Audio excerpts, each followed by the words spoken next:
அவர் சபைக்கு கொண்டு வருவானே தவிர அரண்மனையில் கூட நடக்கிற விஷயம். பாஞ்சாலி எங்கே இருக்கிறா? உங்களுக்கு அரண்மனைக்குள்ளே தான் இருக்கிறார். அரண்மனையில் தான் இன்னொரு இடத்துக்கு கூட்டிகிட்டு வராங்க. ஆனால் இவர் என்ன பண்ணுறாரு, இதை தெருவில் கூட்டிகிட்டு வராங்கிறாரு. கூட்டிகிட்டு வந்து நம்மளுடைய சுதந்திர தேவியை வந்து இந்த மாதிரி ஒருத்தன் மானபங்கப்படுத்திக்கிட்டு இருக்கிறான், அவனை வந்து நீங்கள் பார்த்துக்கிட்டு இப்போ மக்கள் வேடிக்கை பார்க்குறீங்களே அப்படின்னு சொல்லி மக்களை திட்ட மாதிரி அதை கொண்டு போவார். சுதந்திர தேவின்னு சொல்ல மாட்டார், பாஞ்சாலின்னு சொல்லுவார். அப்போது என்ன மாதிரி ஒரு கதையை வந்து அவர் பயன்படுத்தியிருக்காருங்கிற சுதந்திரத்துக்காக பயன்படுத்துகிறார் இந்த பாஞ்சாலி. வேறு எங்கேயும் அவர் இந்த மகாபாரத கதையை எடுக்கலை. பாஞ்சாலி சபதத்தை மட்டுமே எடுத்துக்கிட்டு அவர் பேசியிருப்பார். அதுவும் கவிதை நடையில் இருக்க ரொம்ப ரொம்ப பவர்ஃபுல்லாக இருக்குது. அதில் நீங்கள் புலவர் கீரன் பேசியிருப்பார். ரொம்ப உணர்ச்சிபூர்வமாக அவர் மகாபாரத கதை பேசுவார். ஆனால் அந்த பாஞ்சாலி சபதத்தை எடுத்துக்குவார். பாரதியார் எழுதுனா பாஞ்சாலி சபதத்தை எடுத்துக்கிட்டு அந்த கவிதை நடையில் பேசுவார். ரொம்ப ரொம்ப அருமையாக இருக்கும் அவர் புலவர் கீரன் உணர்ச்சி. ஏன்னா அவர் பேசுகிற இப்போ கேட்டிருக்கீங்க இல்லையா? கேட்டிருக்கேன். ரொம்ப உணர்ச்சி பூர்வமாக ஒரு சம்பவம் நடக்கிற மாதிரி நம்ம கண் முன்னாடி கொண்டு வந்துடுவார். அந்த மாதிரி ஒரு திறமையான சொற்பொழிவாளர் அவரது நிறைய தடவை நான் கேட்டிருக்கேன் அந்த மகாபாரத கதையை வந்து. ஏன்னா 4 எபிசோடு தான் அவர் கேசட்டில் பண்ணியிருப்பாங்க அந்த காலத்தில். அது எனக்கு ரொம்ப அந்த பாஞ்சாலி சபதத்தை பற்றி அவர் பேசுகிற எனக்கு ரொம்ப பிடித்தமானது.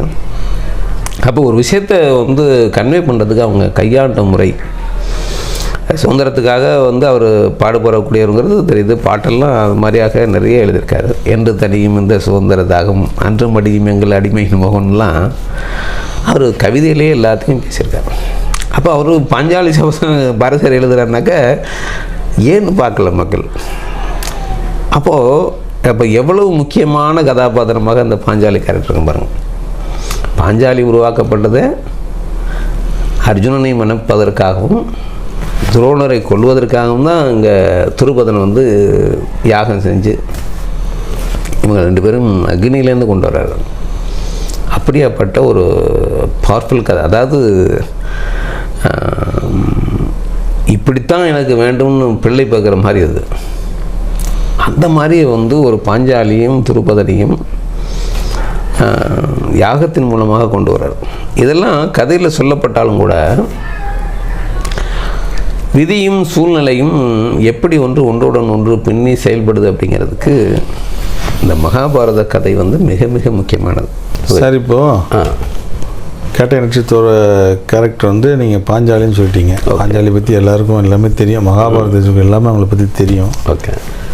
இப்போ என்னென்னா அந்த காலத்துக்கு சூழ்நிலை வேறு. ஆமாம். இப்போ இந்த காலத்தில் இருக்கிறவங்க அவங்களுடைய கேரக்டர் எப்படி இருக்கும்? பாஞ்சாலி கேரக்டர் மாதிரியான நபர் தான் அந்த கேட்ட நட்சத்திரம் சொல்லுங்கன்னா, இது வந்து புதனுடைய ஆதிக்கம் உடைய நட்சத்திரம். புத்திசாலித்தனம் இருக்கும் அப்படிங்கிறது. அவங்கள்ட்ட ஒரு விதமான புத்திசாலித்தனம் இருக்கும். என்ன காரியத்தை நினைக்கிறாங்களோ அந்த காரியத்திலேயே அவங்க கவனம் செலுத்தக்கூடியவங்களாக இருப்பாங்க. அதை அடைந்து தீர்ற வரைக்கும் ஓய மாட்டாங்க.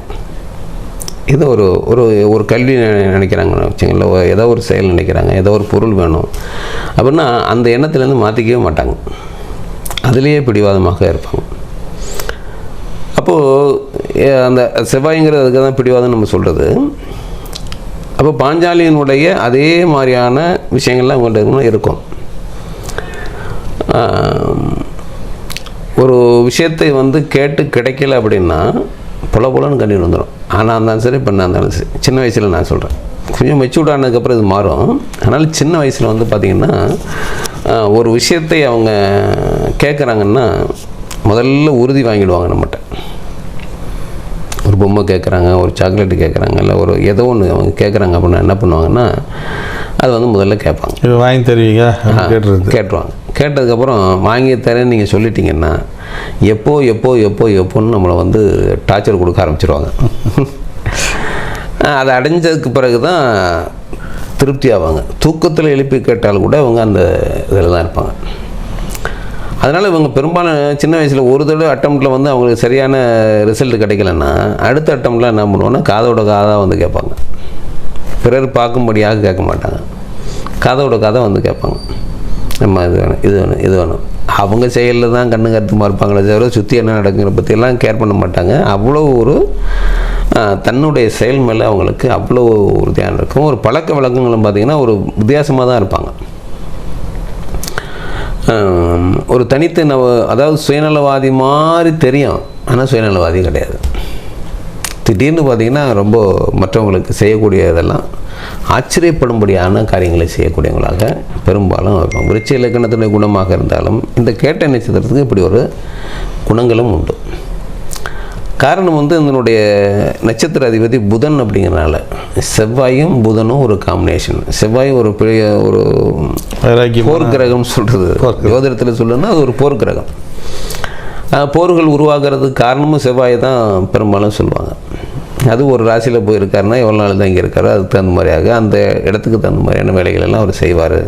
அதுக்கப்புறம் குரு சனி காம்பினேஷன்லாம் எப்படி இருக்குது அப்படிங்கிற பொறுத்து போர்கள் நடந்து கொண்டே இருக்கும் அப்படிங்கிறதெல்லாம் சொல்லப்படுது. அப்போது அதனுடைய தன்மை வாய்ந்த செவ்வாயும் புதனும் இருக்கக்கூடியன்னா ஒரு புத்திசாலி, காரியத்தில் கெட்டியாக இருக்கிறவங்க, தான் விரும்புவதை அடையிற வரைக்கும் ஓயாதவங்க, அதை எப்படி அடையணுங்கிறதையும் திட்டமிடக்கூடியவங்களாக இவங்க இருப்பாங்க அப்படிங்கிறது தான். அப்போ இன்றைக்கு இருக்கக்கூடிய நபர்களும் இதிலேருந்து நிச்சயமாக மாறுபட்ட நபர்களாக இருக்க முடியாது. ஏன்னா இந்த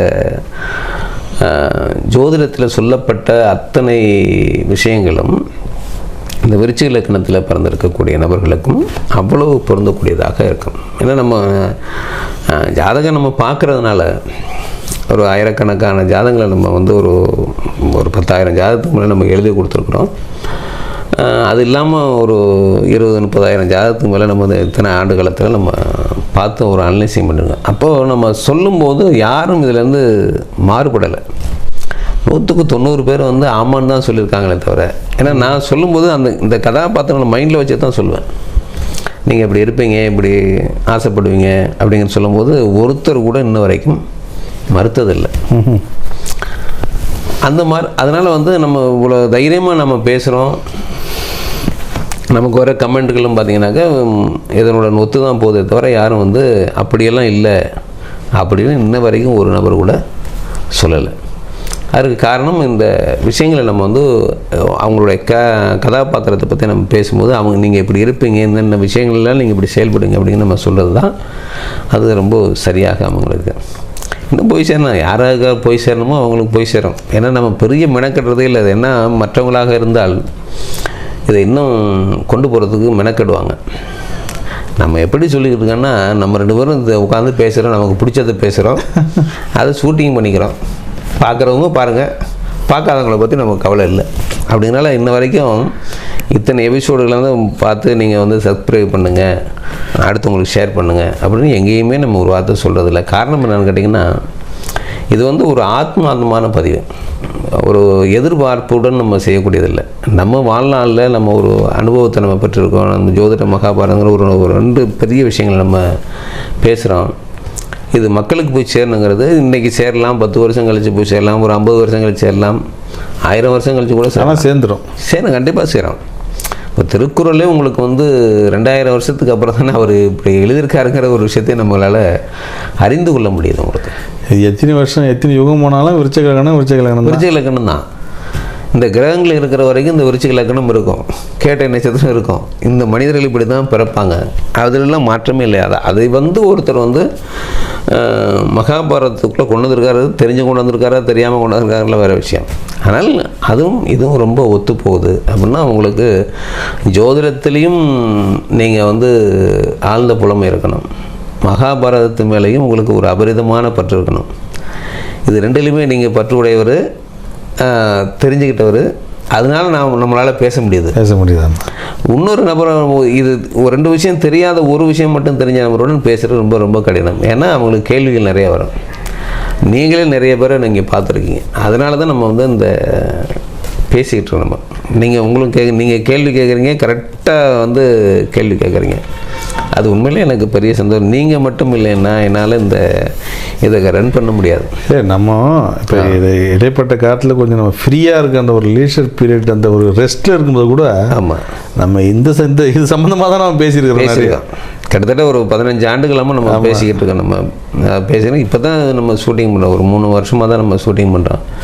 அதனால் ஒரு 15 வருடமாக இந்த கதாபாத்திரங்களை பற்றி நம்ம பேசியிருக்கோம். நீங்களும் எங்கே போனாலும் மகாபாரதம் கேட்பீங்க. கண்டிப்பாக கேட்பேன். ஜோதிடம் கேட்டுகிட்டே இருப்பேன். ஆமாம், அது நமக்கு தெரியும். இந்த லக்கணம் நீங்கள் அந்த கேரக்டர் சொன்னதுக்கப்புறம் நான் தனியாகவே ஒவ்வொரு ஆரையும் பார்ப்பேன். கேட்குறது நீங்கள் என்ன லக்னம் நீங்கள் கேட்குறது தெரியலையா நீ எந்த நேரத்தில் பிறந்தோம், அதுக்கப்புறம் உங்களுக்கு ஃபோன் அடித்து கேட்டுக்க, சார் எங்கள் நேரத்தில் பிறந்திருக்காங்க, அவங்க என்ன லக்னம் சொல்லுங்கள் அப்படின்னு. அதை வச்சு நாங்கள் சொல்கிறது. ஆமாம், ஒருத்தர் கூட உங்களுக்கு இன்னும் தப்பு. ஆமாம்மான்றது இப்படி தான் இப்போ கிளம்பு பண்ணிட்டு. அது ரொம்ப அற்புதமாக இருக்கும். சரி, அடுத்தது நீங்கள் பாஞ்சாலி வேறு புதனோட நட்சத்திரம் ரொம்ப புத்திசாலின்னு சொல்லிட்டீங்க. ஓகே, உங்களுடைய ஆரம்ப கல்வி எப்படி இருக்கும்? அருமையான கேள்வி. புதன் திசை விருச்சிக இலக்கணத்துக்கு எகென்ஸ்ட் ஆனது. ஆனாலும் கல்வி சிறப்பு உடையவங்க, வித்தைகளை கற்றுக்கொள்ளக்கூடியவங்க. அதுதான் சொல்கிறேன். அதுக்கு காரணமே இந்த முடியாத என்னால் முடியுங்கிற ஒரு வைராக்கியம் இருக்குங்களா, அதன் மூலமாக இவங்க புதன் திசை, அதற்கு பிறகு கே திசை, அதுக்கு பிறகு சுக்கிர திசை. அப்போ இந்த கே திசை முடிகிற வரைக்கும் திருமண காலம் தடைபடும். கே திசை முடிஞ்சவொன்னே இவங்களுக்கு திருமணம் நடைபெறும். சுக்கிர திசையில் இவங்களுக்கு திருமணம் நடைபெறும். ரொம்ப லக்ஸுரியான லைஃப். கல்வி எதுவும் தடை கிடையாது. கல்வியில் ஒன்றும் தடை இல்லை. கல்வி சிறப்புடைய மேல் படிப்புலாம் எப்படி இருக்கும்? அதாவது பிடிவாதமாக முடிப்பாங்க. உயர்கல்வி தான், நல்ல கல்விகள் தான். கல்வி இல்லாதவங்க யாரும் விருச்சிக இலக்கணம் கேட்ட நேரத்தில் பிறக்க முடியாது.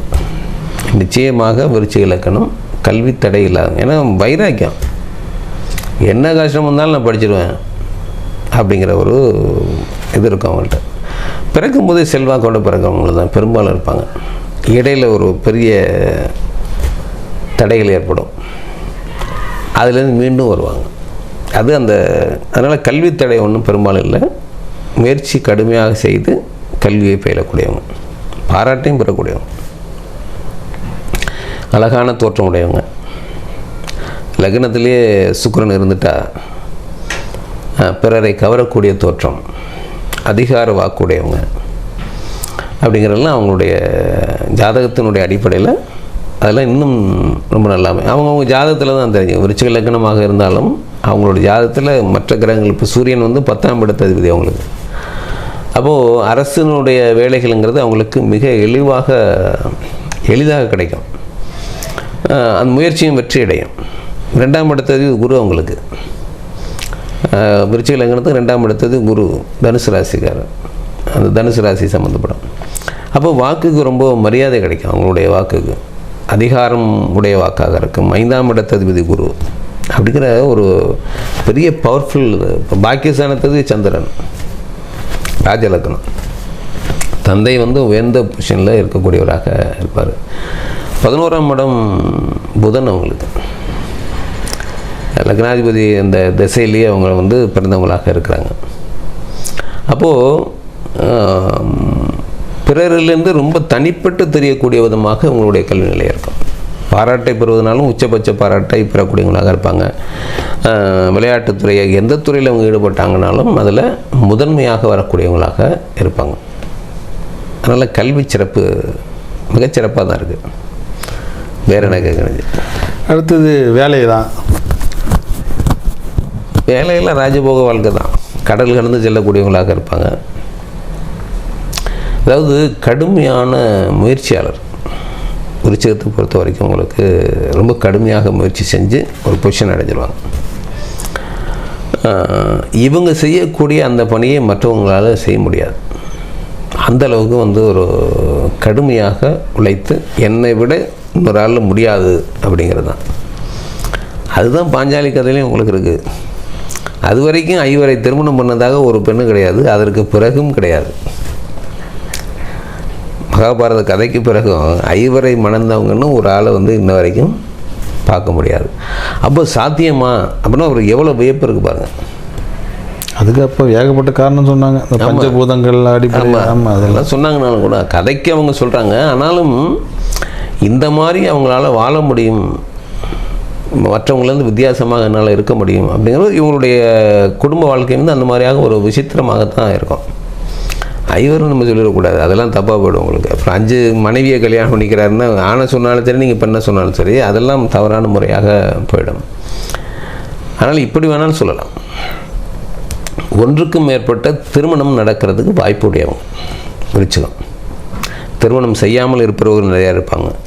ஏன்னா பீஷ்மருடைய இலக்கணம் அப்படிங்கிறனால திருமணம் செய்யாமல் இருப்பவர்களும் இருப்பாங்க. திருமணம் செய்து அது பிரச்சனைக்குரியதாக மாறி 2வது திருமணம் செய்தவர்களும் இருப்பாங்க. ஒன்றுக்கு மேற்பட்ட திருமணம் நடக்கிறதுக்கு வாய்ப்புடையவங்க இவங்களுடைய ஜாதகம் தான் அதை தீர்மானிக்கும். ஜாதகத்தில் சுக்கிரன் இருக்கக்கூடிய இடம், குரு இருக்கக்கூடிய இடம், இந்த 2 பேரை பொறுத்து தான் இவங்களுடைய அந்த திருமண வாழ்க்கைங்கிறது எப்படி இருக்குங்கிறத தீர்மானிக்க முடியும்.